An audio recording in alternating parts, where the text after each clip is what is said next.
چکن یکی از ثروت‌های بی‌بهای ذهنی مردم تاجیک میباشد که در آن رمز، فلسفه و مضمون مندرجه ویژه جای دارد.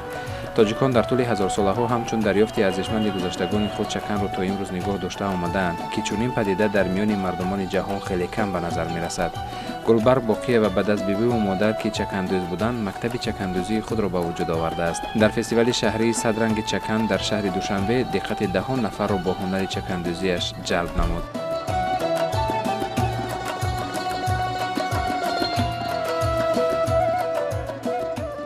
من امروز افتخار میکنم که هنرمند هستم. هنر اجدادان خود را امروز دوام میدهم و به نسل‌های آینده باید به میراث گذاریم. وقتی که مادرم از کار بر میگشت، با وجود مانده بودنش باز نشسته سر گلی را میدوخت. ماندگی خود را دیگر احساس نمیکرد. ما که خرد بودیم در گرد مادر می نشستیم، با هوس با زخم سوزن گل آفریدن او را تماشا میکردیم و مهر چکندوزی را، مهر هنرهای مردمی را از خردی در دل خود جای کردیم. و من امروز در تن زن تاجیک، دختر تاجیک چکن را میبینم، افتخار میکنم. زیرا چکن رمز طبیعت تاجیکستان است، رمز زیبایی تاجیکستان است، رمز دختر تاجیک است. در برابر فرزندانم، دخترانم این هنر را یاد دادند. کارخانه‌های دوزندگی تشکیل کردیم با نام چیردست و مرکز احیای هنرهای مردمی که هم در شهر باختر هم در ناحیه بلندکوه مومن آباد فعالیت کرده ایستادند و علاقه زیاده از 100 نفر زنان و دختران خانه‌نشین را به این کار هنرهای مردمی جلب کرده ایم و علاقه آنها نیز استاد شدند و مکتب استاد و شاگرد را به راه مانده ایم. یعنی در هر خاندانی که مادر چکندوز است، فرزند او، همسایه او چکندوز گشته است.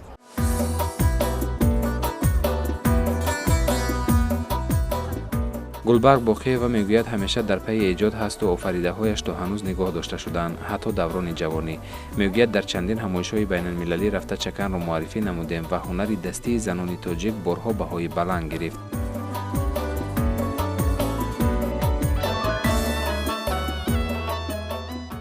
زنای نمیاز جبوشی نمیامی زنو همش قریب کرتای ما ولایت ختلان ما هم از سفر هنری از عربستان برگشتیم، امارات عرب چکن معرفی کردیم.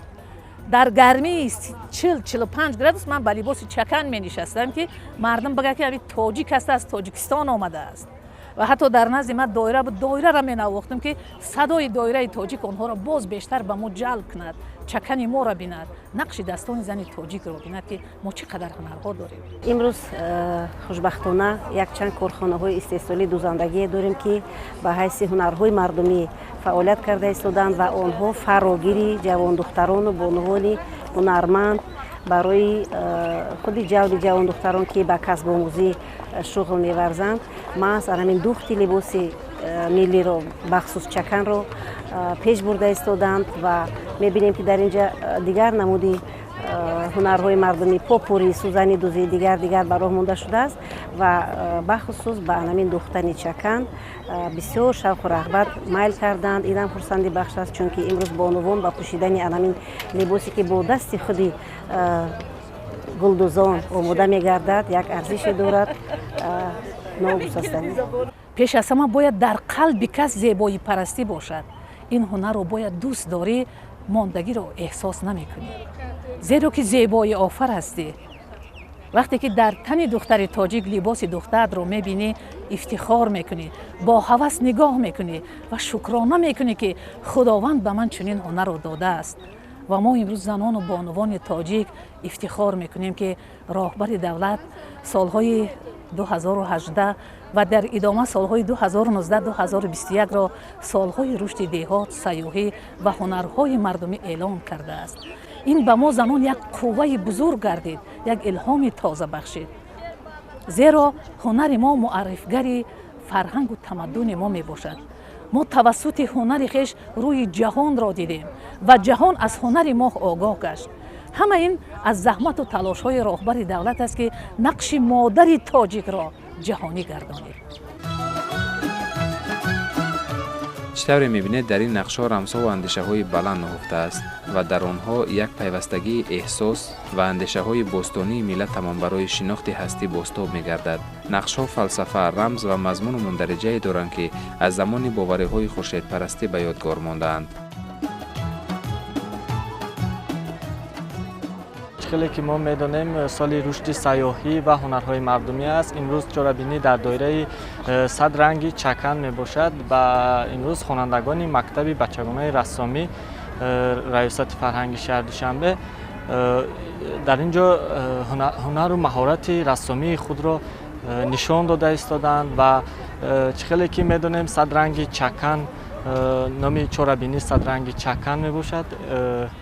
خوانندگان در دایره این موضوع هنرنمایی کرده ایستادند و رسم‌های رنگارنگ چکن را تصویر نموده ایستادند. اصلا یک چهره ملی تاجیک را لباسی که معرفی می نماید این لباس ملی تاجیک می باشد و امروز بچه ها در دایره چرابینی 100 رنگ چکن چهره زیبای تاجیک را نشان داده ایستادند، دختر تاجیک را نشان داده ایستادند و اینچنین لباسی که تاجیکان دارند از رنگ‌های سرد و گرم عبارت می باشند. بچه‌ها آن را تصویر کرده ایستادند. اعلان گردیدن سالهای رشد دهات، سیاحی و هنرهای مردمی بانوان ایجادکار را باز هم دلگرم نمود.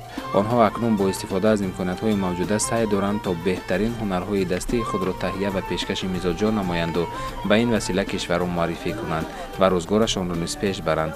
پری حاجی و یکی از آن چکندوزانی هست که هنرش را با شوق به دیگران آموزانیده و چندین نفر را صاحب کسب کرده است.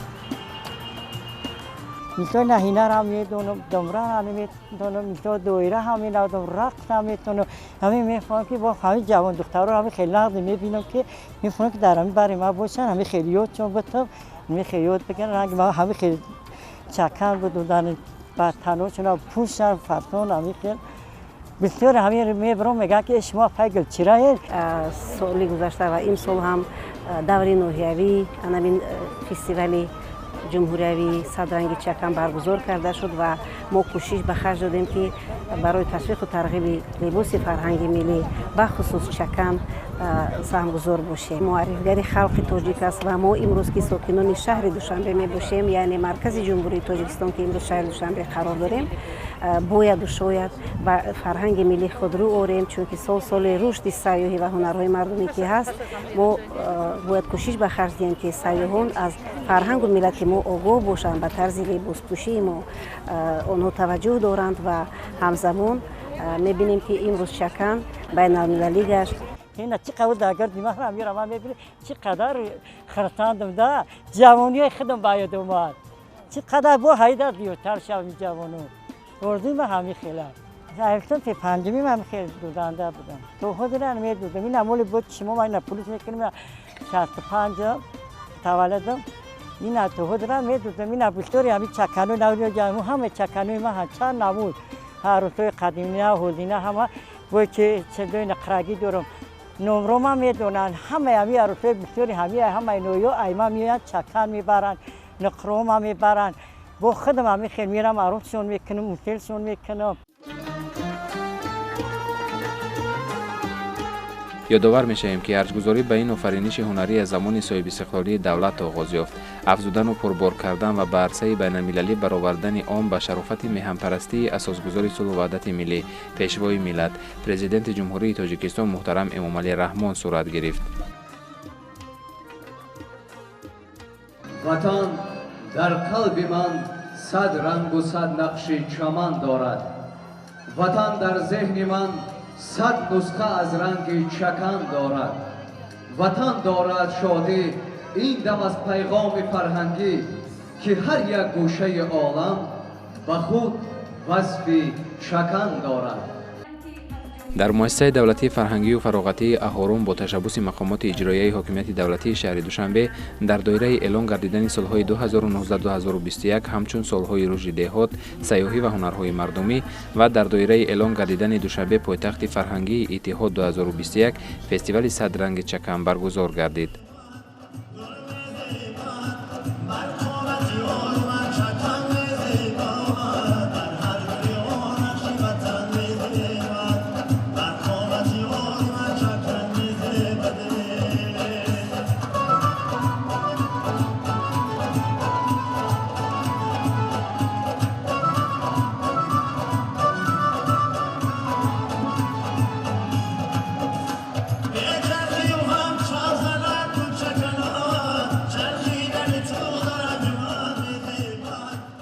امروز ما در فستیوال شهری صدرنگ چکن اشتراک ورزیده ایستاده‌ایم و فستیوال با یک تیاری بنهایت خوب رفته ایستاده است و در اینجا نمایش همه نمودهای چکن برآورده شده‌اند و اینچنین مردم با همه با چکن‌های رنگارنگ به این فستیوال آمدند. تا امروز همه هنرمندان همه آن ارزش‌های ملی تاجیکی که ما داشتیم رشد نموده ایستادند و این چکن یکی از ارزش‌های ملی ما به حساب می رود که امروز تمام زن‌های تاجیک آن را به بر می نمایند و امروز ما شاهد آن هستیم که هزارها نمود چکن امروز بر تن دختران تاجیک پوشیده شده‌اند.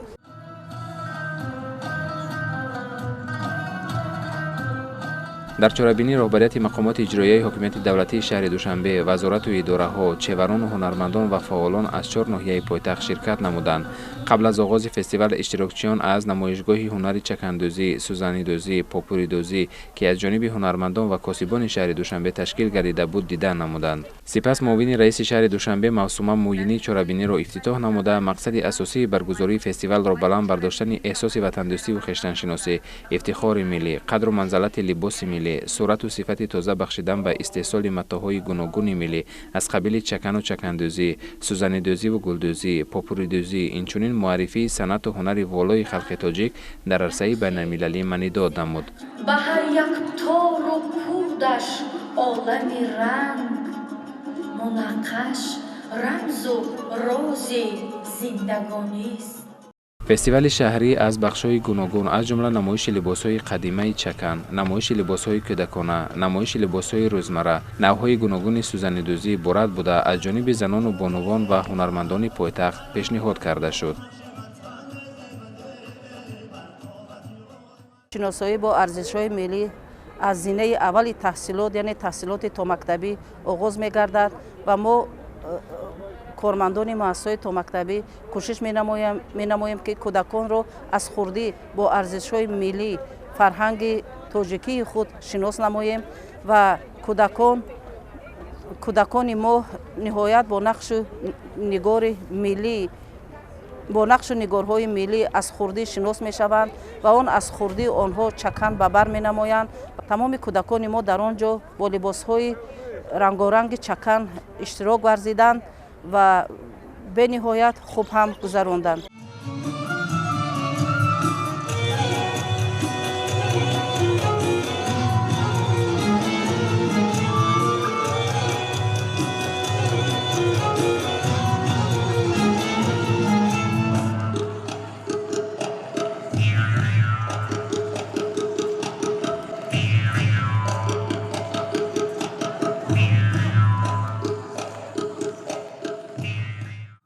در فستیوال برنامه فرهنگی و فراغتی با سرود و ترانه و رقص‌های دلنشین در اجرای هنرمندان که هر یک افاده‌گر صنعت و هنر والای تاجیکان و نشانه ذوق بلند زیباپرستی ملت تاجیک بودند پیشکش اشتراکچیان گردانیده شد.